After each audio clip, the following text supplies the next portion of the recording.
Yo, how's it going, guys? It's Richard, Unicorn Caller here, and I hope you guys are having a wonderful day. We are back. Today it is, I believe, Wednesday, and thank goodness the election is over. No more political ads. Back to sports and Call of Duty. Thank goodness. My phone was literally getting spammed up the wazoo. And I understand politics can always stress out a lot of people, but I'm here to say that Richard Unicorn Caller will always be here for you, and we'll always be making some heal gear videos because we have a new heal build going on. Because I checked out Test Realm, I didn't really see any like new interesting gear in Test Realm. It actually kind of follows the Nightmare Dungeon gear template a little bit, so it didn't really seem like it was worth going on Test Realm. So we are on Live Realm right now. Of course, the update didn't really come yet. They still have like 1 week of Test Realm left. But yeah, I thought it was time to show you guys my up-to-date heal build. And of course, we gotta go through the basic disclaimers about this heal build. Number one, that this is not a advanced combat build, so this is not a PvP build, this is not a raid build, this is also not a challenge mode build, this is also not a free to play build as well. This is actually a very, very, very expensive build, so I don't even know if it can be replicated as much. And number five, of course, you can always get as much outgoing as you want. This is just my own personal build, but feel free to leave suggestions if you want in the comments below. And yeah, I think I pretty much got most of it all out of the system. So yeah, without further ado, let's jump right into it. And of course, we'll start off first with the mount, or not the mount. The mount is making noise, but the hat, the robe, boots, all that stuff. Let's start with the hat, and we have the Great Inventor's Life Hat. Now, you can either get this from the one pack that's in the Crown Shop, which I believe this comes from the, Novus World Packs, but you can actually farm for this because it is actually the same thing as, like, the Eternal Inspired Helm that's available in Novus. So this is basically the Novus hat that you can craft, and it comes with a lot of health, 1,044 health, 10% pip chance, 104 critical rating, 13 universal resist, 7% life accuracy, which is really good. We have 114 critical, 26 life damage, and 15 shad rating. And then for the sockets, now remember, these hats are always going to be some of the best hats and boots that you can get because they utilize the pin system. And with the pin system, you can put, well, whatever pins you want. So we have a plus 29% outgoing healing on all schools, which is absolutely awesome. And then for the sword pins, you can put whatever you want. I usually just put whatever, like a balanced critical or something like that, in case I have to do like a veiling hands or any other off-school healing. But overall, this is a pretty solid hat, and I've been using it ever since Novus. So yeah, if you're in Novus or whatever, I highly recommend you farm for that hat. Now we can compare this to the other stuff, such as the Nightmare gear, and the Nightmare gear is a slight upgrade, I would have to say.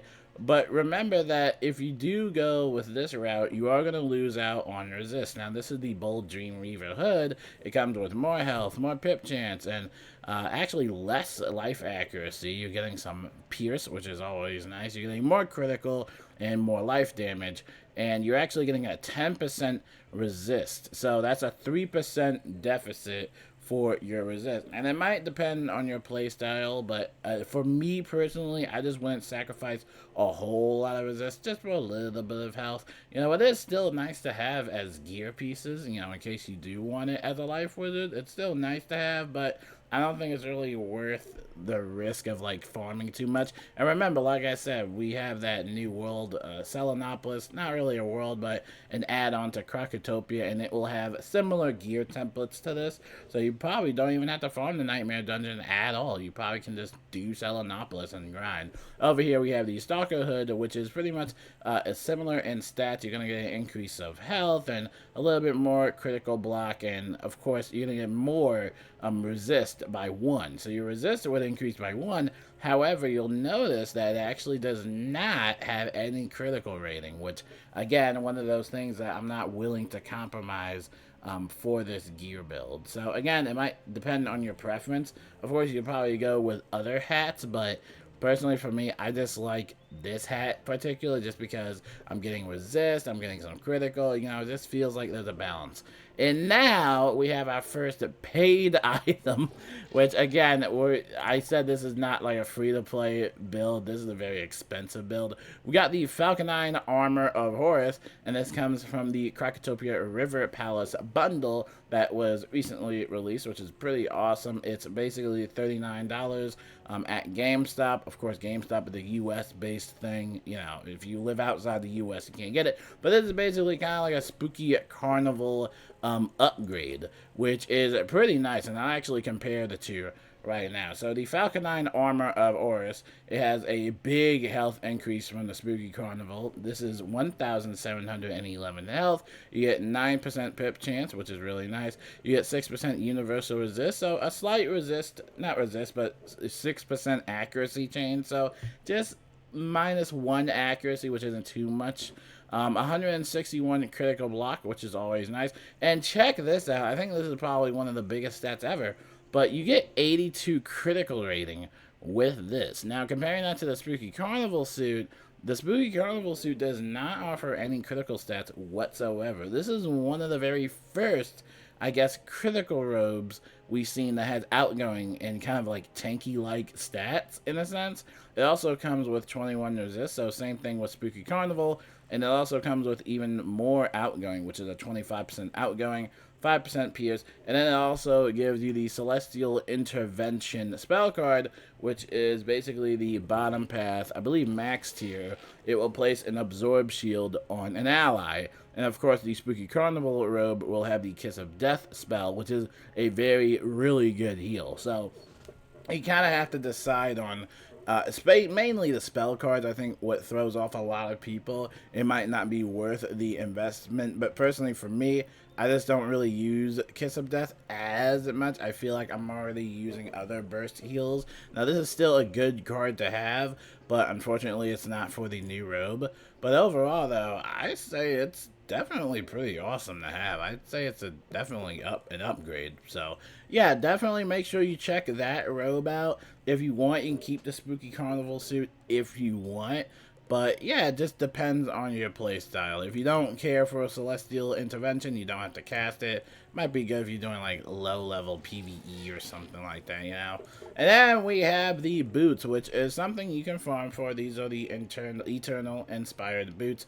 Pretty similar stats to the Eternal hat. Basically, you can get it from Novus. Like I said, you get a pretty decent amount of health, 1,101, 7% pip chance, 177 critical block, 15% resist, 5% life accuracy, 90, I guess, critical rating, 30 damage, and then 12 shadow rating. And of course, remember, you want to make sure you have boots and hats like these that utilize a pin system. You can get 29 outgoing for that. And then for the accuracy or power pin, I usually like to put in like maybe an accuracy for death school, since I do have a few death spells. Maybe you might even put anything else, maybe like a storm pin or something like that.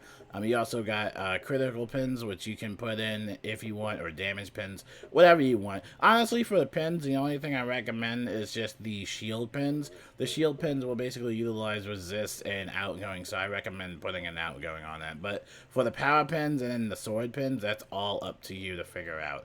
And then over here we have the wand, which again is another paid wand. This one that comes in for $29, and this is coming from the Mad Animancers bundle, which we had talked about. And this wand is absolutely bonkers. This is the bonkers wand that we were actually talking about, and it is absolutely insane. So over here we got the Mad Animancers Candelabra, and then it has 82 critical block rating, 62 critical rating, 20% outgoing, and then a +2 starting pips on your first turn, and then 6% pip chance, 4% universal accuracy, and 182 pip conversion, or yeah, pip conversion.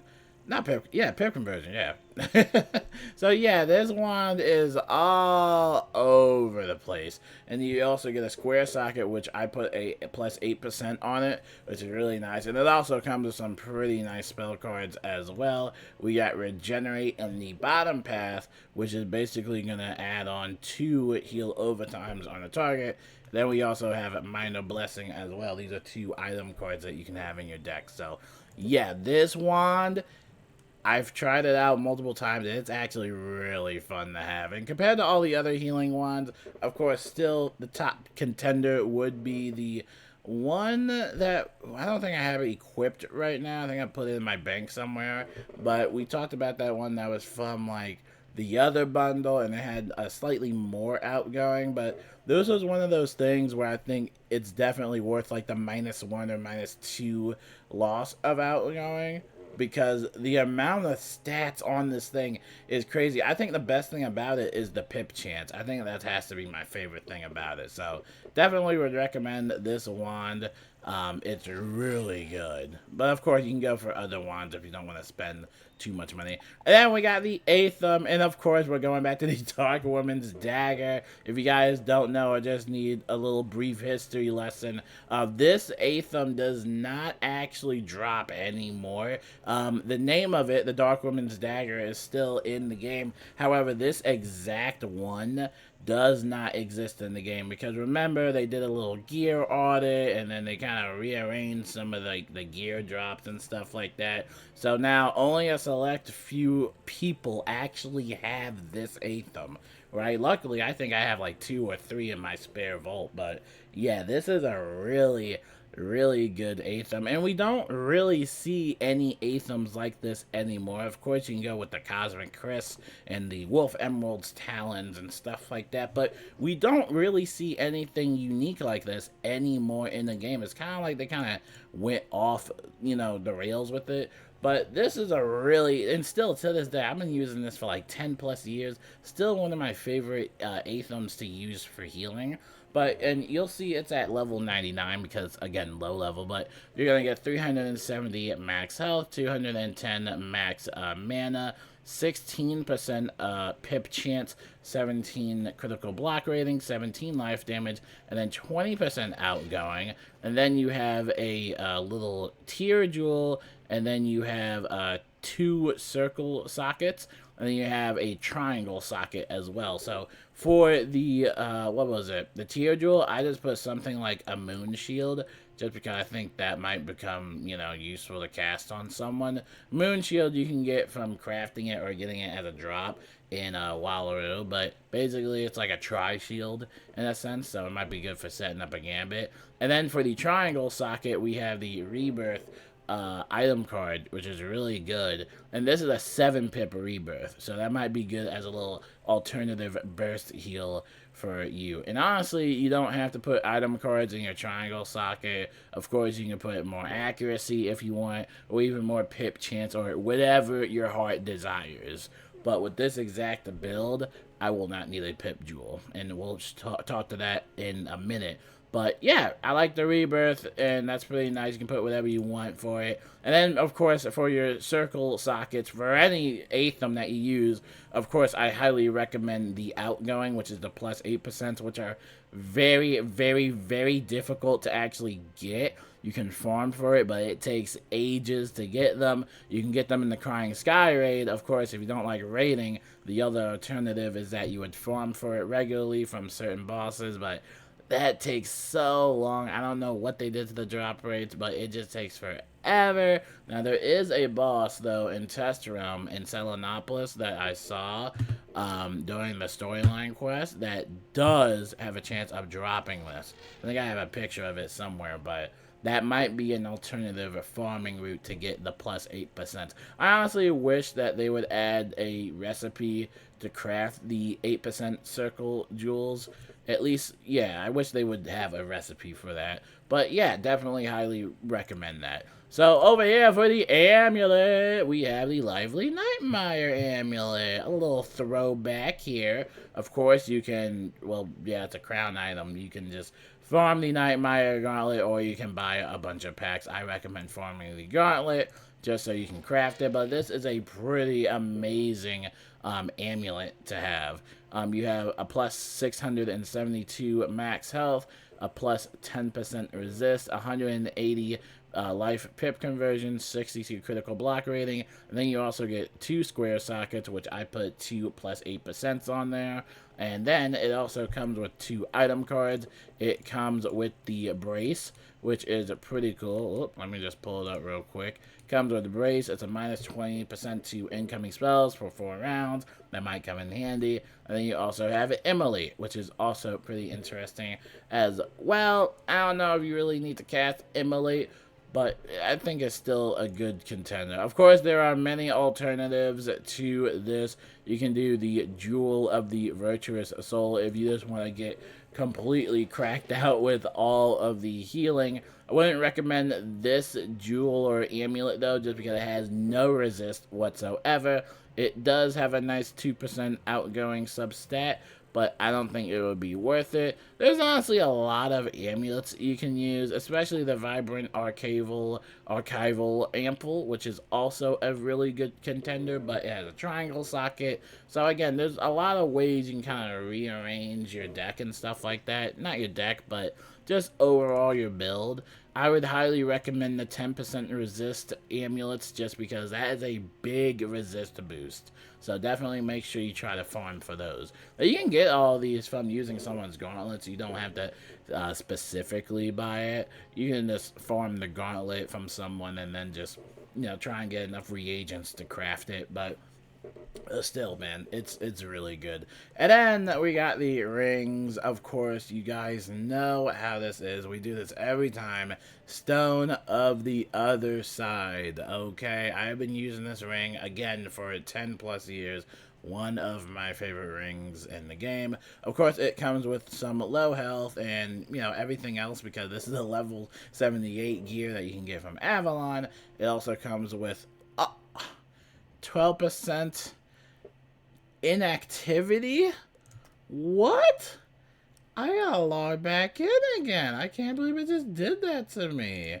Alright, excuse me 1 second, guys. We gotta do the quick launcher method because I'm not waiting for that to load up. But the Stone of the Other Side is a notorious ring that a lot of people get confused on. And yes, it is one of the best outgoing rings in the game. And no, the Ring of the Dying Star does not count, okay? No, everybody keeps telling me, oh, use the Ring of the Dying Star, use the Seal of the Fifth Column. And I'm like, no, I don't think that really is going to help them much. Those actually have lower outgoing because they don't have these specified stats. So you definitely want to make sure that you're being cautious of whatever ring you want. I mean, you can run whatever you want, but this one by far has always had the most outgoing, at least for me. I have not seen anything to rival it, so I'll read you the stats. Now, pay attention to the stats. Now, this comes with a base of 33% outgoing. Now on this ring. Now remember, it's going to come with a tier socket, which I put a feint on, which you can craft, right? Which is really nice. And it also comes with a circle socket and a square socket. So with that circle and square socket, you can put a plus 8% on both of those. And you can really maximize your outgoing. So this ring overall could have like a whopping like 40-ish, like 48 or something like that outgoing. So that's a lot of outgoing to have on the ring. And usually a lot of people confuse it with the Seal of the Fifth Column or something like that. Because it also has a square socket, but it also doesn't have a circle socket. So, again, I highly recommend this ring as a starter up. And, of course, you can get this anywhere in Avalon. This usually drops like hotcakes all the time. It's also easier to get. This is also a very easy ring to get. You're going to have an easier time getting this rather than something else from, like, Chrysalis or... well, yeah, anything else. You also gotta remember that some of the newer content is kind of level gated in a sense, so you might not actually even get some of the gear to begin with, you know? They kind of made getting low-level gear kind of tedious in a sense. Alright, now we have the pets. Now, the pet... oh, yeah, this is kind of the same pet that we talked about last time. However, with a change, check this crazy pet out. We have an Ultra Dryad because I leveled it up to an Ultra because I just love this pet so much. And this is the Life Dryad. This is for Life School only. Of course, you can put this on a Death Dryad or a Fire Dryad or a, Storm Dryad. But this pet overall is absolutely insane. Let's read the stats. So, first of all, it comes with the item cards Life Blade, Spree Swarm, and also Hammer Dryad as well, which Hammer Dryad is a very, very good spell. An 800 base healing, and only costs 7 pips. And it also removes a damage over time off of all your friends. It removes 1. So, this is a really, think of it like a rebirth and kind of like a mass triage in a sense, This is really good. I highly recommend the Dryad pets because this spell does come in handy. Now let's read off of these stats that we have. We have Spell Proof and Spell Defy, which is no-brainer. That's going to give us a 10% increase and then a 5% increase for a total of 15% Universal Resist, which is always nice. We also have Maycast Unicorn, which likes to cast a lot, which is also going to be useful for you pesky storm wizards out there that are always begging for heals non-stop. It has a base of 465 health to all players. And then we also have Medic, which is a 8% outgoing. That's going to go for our outgoing stat. And then we also have Defender's Rampart. Now this previously we had Healing Current, which is a self-heal, but this one is insane, man. I've always wanted this spell, or not the spell, but overall the main cast. Dude, this is the most insane main cast ever. It spams. This thing is awesome to be in PvE combat or support players. This thing will always cast like non-stop. I absolutely love it. One of my favorite. And you're also helping your team out too. You're also helping your teammates out too because you're giving them a shield so that they can take even less damage, right? So theoretically, you kind of have 2 Maycast that can basically kind of help support your team. And then last but not least, we have the Maycast Pigsy Opal, which is going to come with a plus 4% outgoing healing substat. And then we have the Happy Accident Pigsy Maycast, which is a base of 750 to all of your allies and players. This is a really, really powerful heal that can get Maycasted. Let alone that, and you have the Unicorn, let alone Defender's Rampart. So yeah, you're going to be helping your team out a lot. Now, in order to get this jewel, this is a Krogger jewel. You can only buy it during a certain month, right? That's when it activates. So yeah, during a certain month, you can buy this jewel. I actually got this jewel a very long time ago during the Spring Scroll of Fortune from years ago, like back near the olden days, back when they actually released some pretty decent jewels and rewards in the Scroll of Fortune. So I highly recommend this jewel for any healer whatsoever because that Maycast Pigsy will always come in handy. I highly recommend it. Now over here we have the Mammoth Mini Mount, which is going to give us that plus 2% substat in outgoing healing. Now I would say that you could farm the Jeweled Slopes boss, but apparently they actually removed this mount from the drops of the Jeweled Slope boss. Apparently.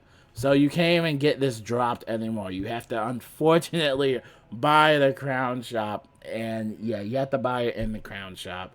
Or have someone gift it to you or whatever. But, yes, you can only get this in the Crown Shop. Which sucks because I really do wish there was an alternative way to get this. Or at least there was another way or another mount that had a 2% upscale to your outgoing. But, yeah, man, it sucks. Didn't I tell you this was going to be a very expensive build? I did tell you. And then last but not least, we have the deck, which, for the deck, you can pretty much run whatever you want for the deck, honestly.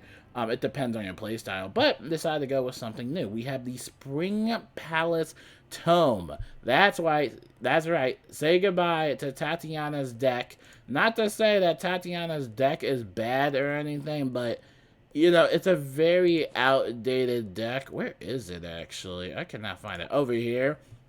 This is also a good deck to have. It has a 2% substat resist to Shadow. There's nothing wrong with it, but it is Darkmoor gear, and Darkmoor is very, very, very old.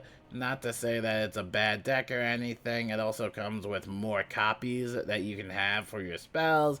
However, with most of the spells I have, I usually always just put in 4 to begin with.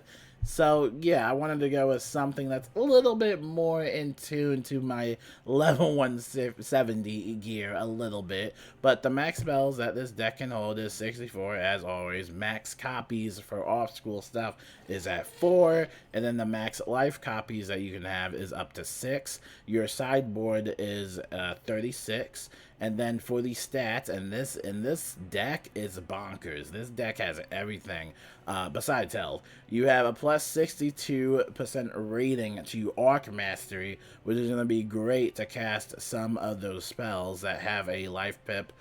You have 84 critical block rating. You have 71 life critical, and you have a plus 120 rating to your pip conversion. That's a lot of pip rating. And then you also have plus 1 pip that you always get, to start a combat. And then for the circle socket, I only have a plus 7% because I do not have a plus 8% at the moment. But I will farm for that when the new area does come out. Just because I think it will be a lot easier. And then the spell card that this deck actually gives is actually pretty interesting, but it's called Dark Surge. And basically for 1 Shadow Pip, you're going to give yourself or an ally 2 power pips, 2 whole power pips. That's a lot of pips, guys.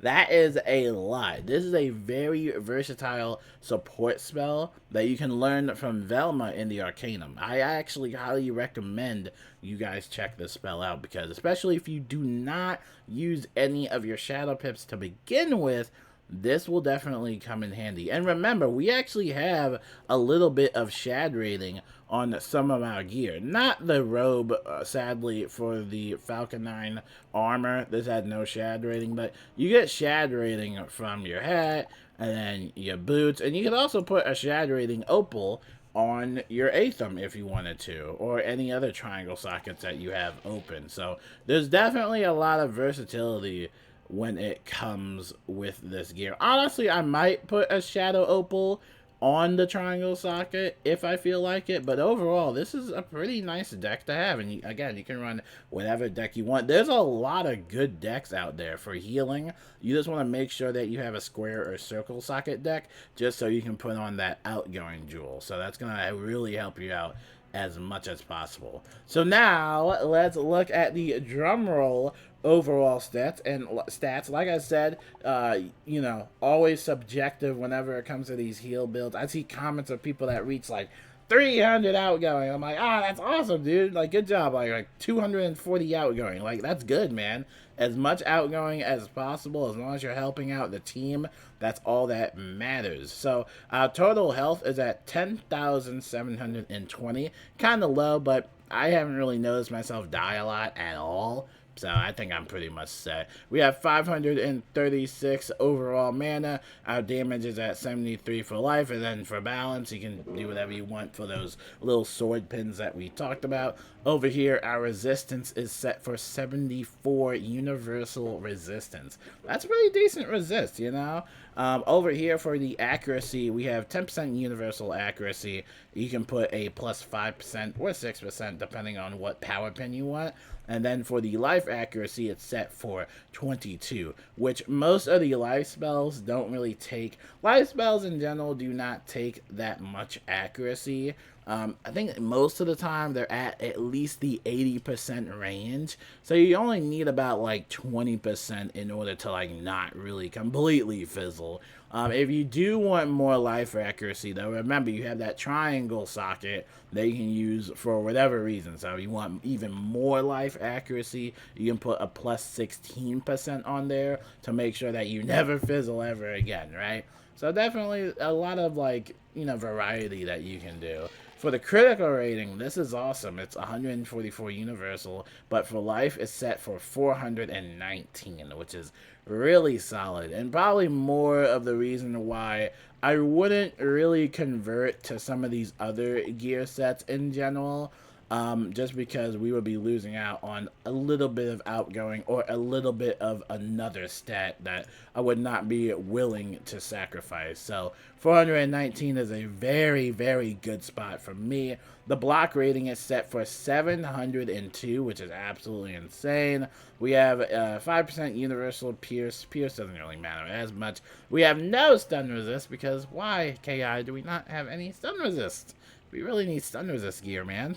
Now, for the healing in, there's no healing. There's no incoming healing boost. The outgoing is slightly buffed. Now, our previous build, I'm pretty sure we did like 230 outgoing. And this would technically be an increase of about 4. Now, this is 233%. It would be 234 if I had that pesky 8%.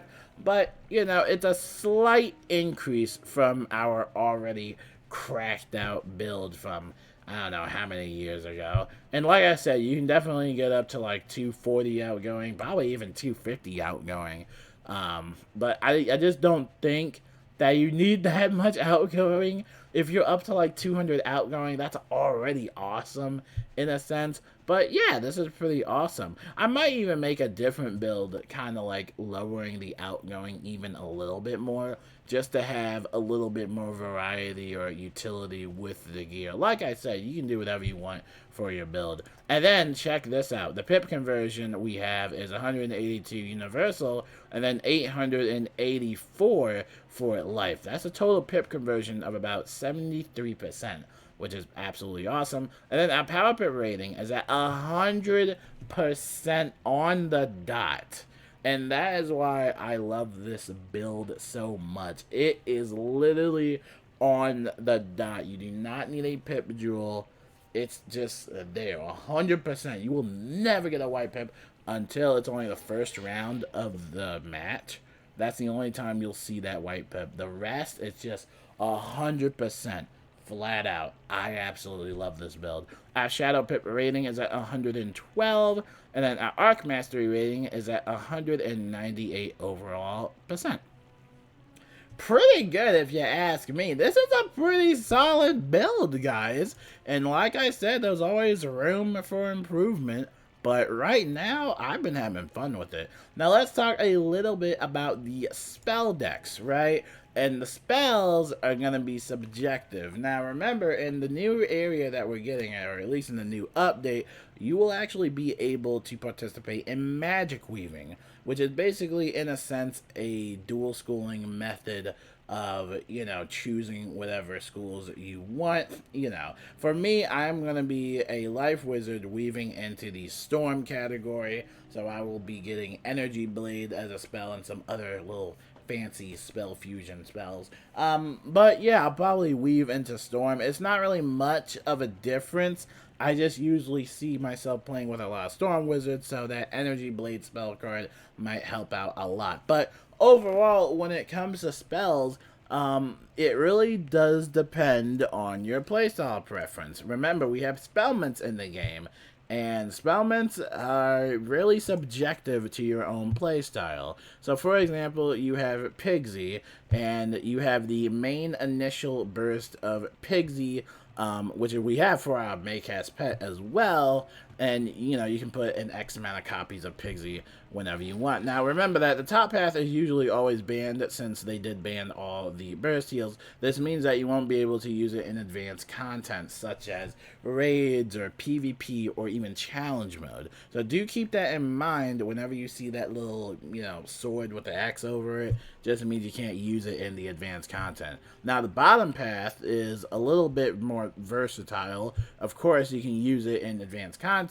but another thing is that you're actually on a restriction of up to 4.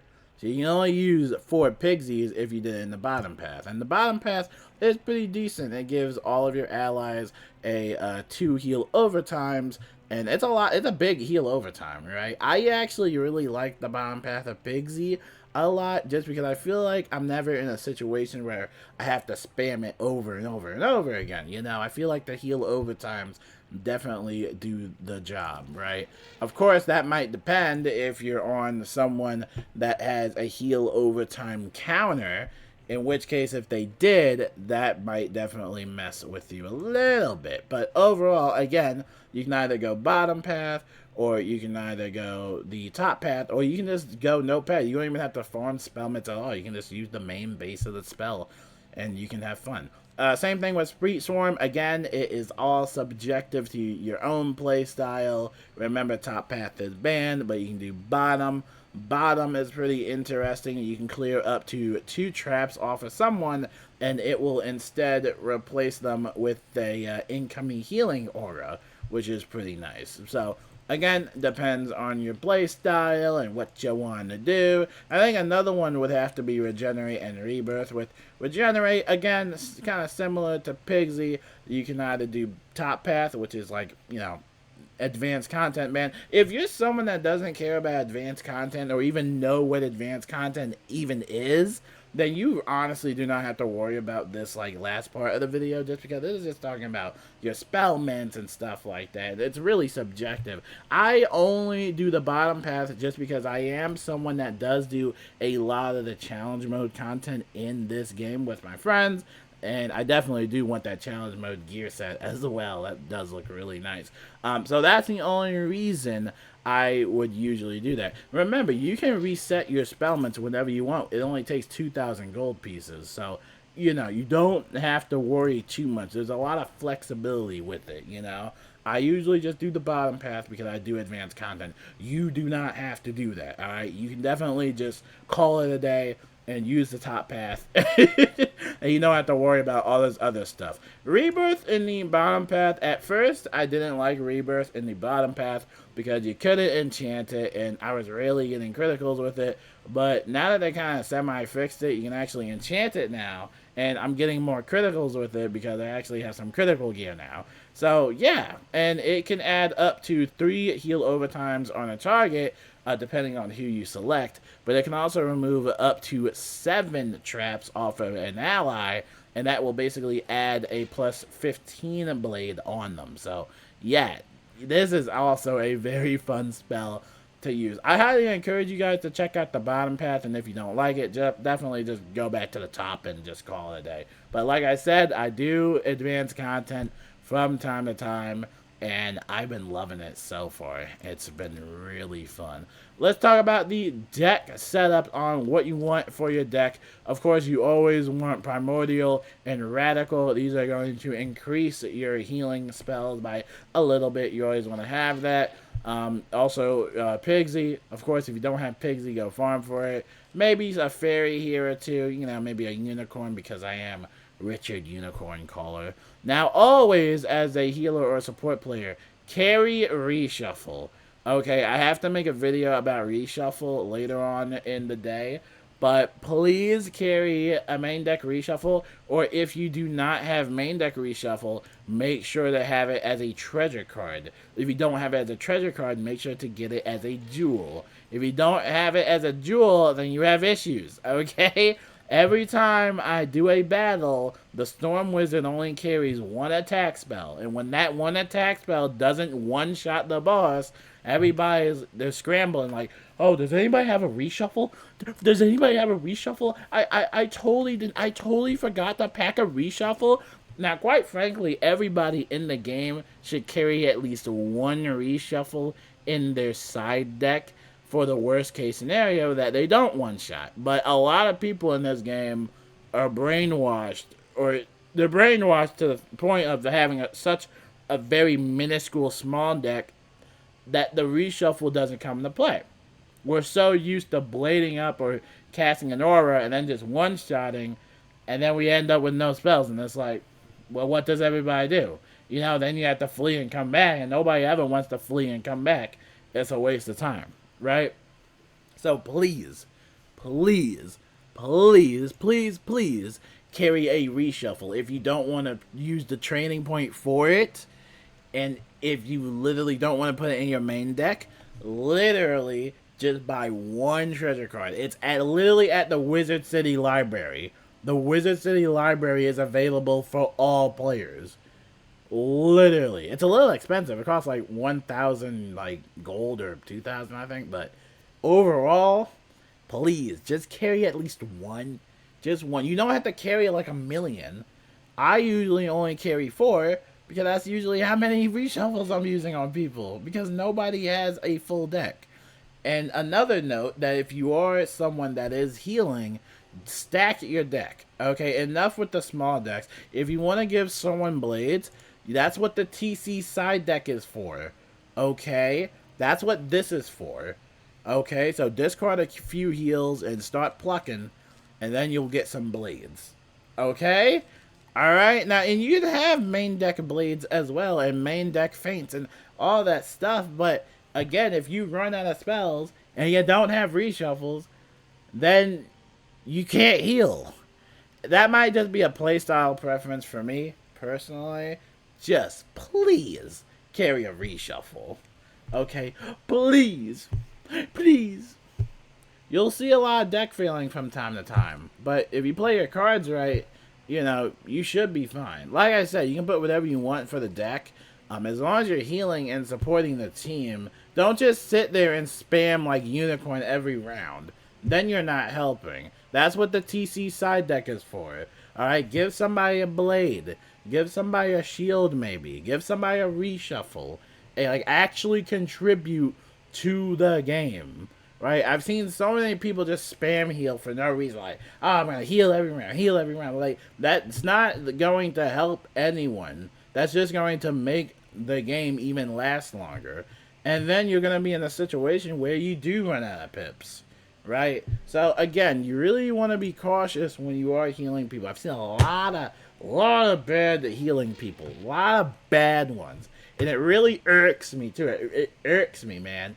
But until then, that pretty much wraps it up for the video. And again, the healing build videos are always subject to change or very subjective in general because there are a lot of options and there are a lot of builds that you can do. You don't have to just run this one, you know. There's definitely a lot of combinations that you can do. But as long as you're helping out the team and helping them out, you know, all is love. You know, all is love. But until then, I will see you guys later.